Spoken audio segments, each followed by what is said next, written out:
વડોદરા જિલ્લાના ડભોઈ ખાતે શ્રી રામ જન્મભૂમિ તીર્થક્ષેત્ર અયોધ્યા શ્રી રામ લલા પ્રાણ પ્રતિષ્ઠા આનંદ ઉત્સવ નિમિત્તે ઘર ઘર સંપર્ક અભિયાન અંતર્ગત આવેલ અક્ષત કુંભ કળશ યાત્રાનું આયોજન કરવામાં આવ્યું હતું।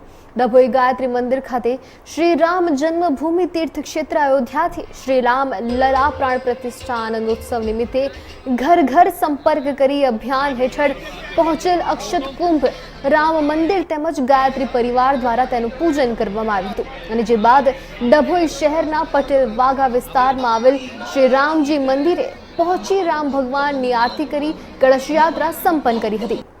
આ પ્રસંગે ડભોઈ નગરના રાજકીય આગેવાનો, સંતો, મહંતો, મોટી સંખ્યામાં લોકો પણ હાજર રહ્યા હતા ત્યારે ભક્તોએ કળશ યાત્રામાં પણ યોગદાન આપ્યું હતું।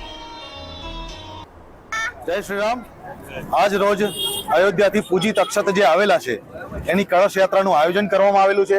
આ પૂજિત અક્ષત ડભોઈ નગરના પ્રત્યેક ઘરે, પ્રત્યેક હિન્દુ ઘરે નિમંત્રણ રૂપે અમે આપવા જવાના છે। એટલે એ અભિયાન અમારું 1 થી 13 તારીખ સુધીનું ચાલવાનું છે। 22 તારીખે ડભોઈનો સમગ્ર હિન્દુ સમાજ, પ્રત્યેક હિન્દુ ઘર આ અભિયાનમાં જોડાય। 22 તારીખે જે પ્રતિષ્ઠા છે, પુનઃ પ્રાણ પ્રતિષ્ઠા, એ કાર્યક્રમમાં ઘરે ઘરે દિવાળીનો ઉત્સવ મનાવવામાં આવે એવું આયોજન સમિતિ દ્વારા કરવામાં આવેલું છે।